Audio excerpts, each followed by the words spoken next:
అంగన్వాడీల సమ్మె ఇవాళ 7వ రోజుకు చేరుకుంది. రాష్ట్ర వ్యాప్తంగా గత వారం రోజులుగా అంగన్వాడీలు చేస్తున్న సమ్మెకు ఆయా ప్రతిపక్ష పార్టీలు, ప్రజా సంఘాలు పెద్ద ఎత్తున మద్దతు ప్రకటించాయి. తమ డిమాండ్లను పరిష్కరించుకుంటే రాబోయే ఎన్నికల్లో వైసీపీ ప్రభుత్వాన్ని గద్దె దించుతామని హెచ్చరిస్తున్నారు. అంగన్వాడీలు చేస్తున్న ఆందోళనపై మరింత సమాచారం మా విశాఖ ప్రతినిధి కిరణ్ అందిస్తారు. Anganwadi workers and helpers union చేసినటువంటి ఆందోళన 7వ రోజుకు చేరింది. వారం రోజులుగా ఆంధ్రప్రదేశ్ రాష్ట్ర ప్రభుత్వాన్ని తమ డిమాండ్లను పరిష్కరించాలంటూ అంగన్వాడీలు చేస్తున్నటువంటి ఆందోళనకు ప్రభుత్వం ఏమాత్రం కూడాను తలొగ్గే పరిస్థితి కనిపించట్లేదు. ఈ నేపథ్యంలో 7 రోజులుగా ప్రతిపక్ష పార్టీలన్నీ కూడాను అంగన్వాడీల సమ్మెకు సంపూర్ణ మద్దతు తెలుపుతూ వినూత్న రీతిలో వాళ్ళు చేసినటువంటి నిరసనలకు సంఘీభావం కూడా వ్యక్తం చేసే పరిస్థితి. ఈరోజు మనం చూసుకున్నట్లయితే 7వ రోజు విశాఖపట్నం జీవీఎంసీ ఆపోజిట్లో పెద్ద ఎత్తున వీళ్ళందరూ కూడా శిబిరంలో మోకాళ్ళ మీద తమ నిరసన వ్యక్తం చేసే పరిస్థితి కనిపిస్తుంది.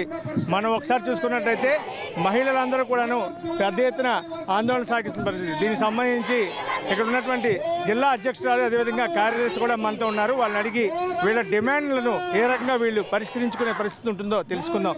మేడం గారు చెప్పండి, ఈరోజు 7వ రోజుకు చేరింది మీరు చేసినటువంటి సమ్మె. ప్రభుత్వంలో ఎటువంటి చలనం కూడా కనిపించే పరిస్థితి లేదు. ఇప్పటికే ప్రజా సంఘాలు కావచ్చు, లేకపోతే ప్రతిపక్ష పార్టీలు కావచ్చు, అన్నీ కూడా మీకు సంపూర్ణ సహకారాన్ని అందిస్తున్నాయి. ఈ నేపథ్యంలో భవిష్యత్ కార్యాచరణ ఎలా ఉండబోతుంది?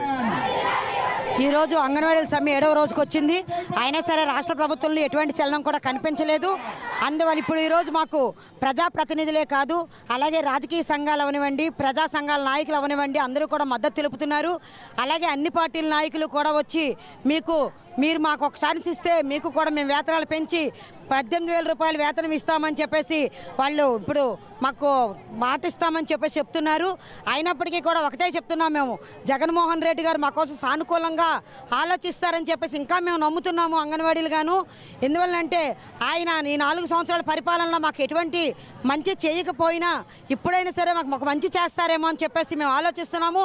ఎప్పటికైనా జగన్మోహన్ రెడ్డి గారు ఆలోచించి అంగన్వాడీలకు కనీస వేతనం 26,000 రూపాయలు ఇచ్చినట్లయితే మళ్ళీసారి కూడా గద్దె ఎక్కడానికి అవకాశం ఉంటుందని చెప్పేసి మేము తెలియజేస్తున్నాము. ఇంతే కాదు, ఈ రోజు నుండి ఇంకొక చర్య తీసుకొని వచ్చారు. ఏంటి అంటే అంగన్వాడీల ఆర్పీల్ని, సచివాలయం సిబ్బందిని వంటలు చేయమని చెప్పారు. వాళ్ళు మేము చెయ్యలేమని చెప్పడంతో అక్షయ పాత్ర వాళ్ళకి ఇచ్చి, అక్షయ పాత్రని స్కూల్లో క్యాన్లు పెట్టి స్కూల్ దగ్గరికి వచ్చి, స్కూల్ ఒక 3 కిలోమీటర్ల దూరం ఉంటుంది అంగన్వాడీకి స్కూల్కి, ఈ 3 కిలోమీటర్ల దూరం వచ్చి అక్షయ పాత్ర ఫుడ్ని తీసుకొని వెళ్ళండి మీ పిల్లలకి అని చెప్పేసి చెప్పడం జరిగింది. సచివాలయం సిబ్బంది అంతా ఇంటింటికి వెళ్ళి చెప్పడం జరుగుతుంది. అక్షయ పాత్ర ఫుడ్ అయితే ఎప్పుడు కూడా బాగోదు. ఇది వరకు అర్బన్లో వచ్చింది, ఆ వస్తే ఒక వారంలోనే తరిమి కొట్టడం కూడా జరిగింది. అక్షయ పాత్రకి ఇప్పుడు మేడం గారు చెప్పినట్టుగా అక్షయ పాత్రకి ప్రైవేట్ వ్యక్తులకి ఫుడ్ తయారీకి కావచ్చు ఇవన్నీ అప్పచెప్తున్నారు. ఇంకో పక్క మీ పట్ల అక్కడ ఉన్నటువంటి స్థానికంగా ఎవరైతే అంగన్వాడీల నుంచి వాళ్ళు లబ్ధి పొందుతున్నారో అక్కడ ఉన్నటువంటి పౌష్టికారం అందించే మహిళలు కావచ్చు, పిల్లలు కావచ్చు, వాళ్ళు ఏమంటున్నారు?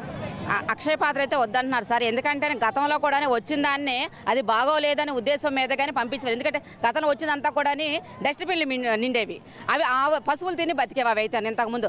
అందుగురించి బాగోట్లేదు చేయట్లేదు అనే ఉద్దేశం మీద మేము వారం రోజుల్లోనే తిరిగి కొట్టాము. ఇప్పుడు మళ్ళీ అయితే అదైతే ఒప్పుకోవట్లేదండి మదర్స్ మాత్రమని.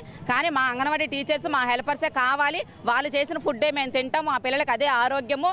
ఎందుకంటే వాళ్ళు అప్పటికప్పుడు వేడివేడిగా వండి పెడుతున్నారు, మేము కల్లారా మేము చూస్తున్నాము, వాళ్ళు ఏం చేస్తున్నారు, ఎలా చేస్తున్నారు చూస్తున్నాము. Thank you. ఇది ప్రస్తుతం మనం చూసుకున్నట్టయితే ఏదైతే అంగన్వాడీలు చేసినటువంటి సమ్మె 7వ రోజు చేరిన నేపథ్యంలో ఖచ్చితంగా ప్రభుత్వం దిగి వస్తుందని చెప్పి, సమ్మెలు చేస్తున్న నేపథ్యంలో ఖచ్చితంగా ప్రభుత్వం తమ డిమాండ్లు పరిష్కరిస్తుందని చెప్పి వీళ్ళందరూ కూడా ఆశాభావం చేస్తున్నారు.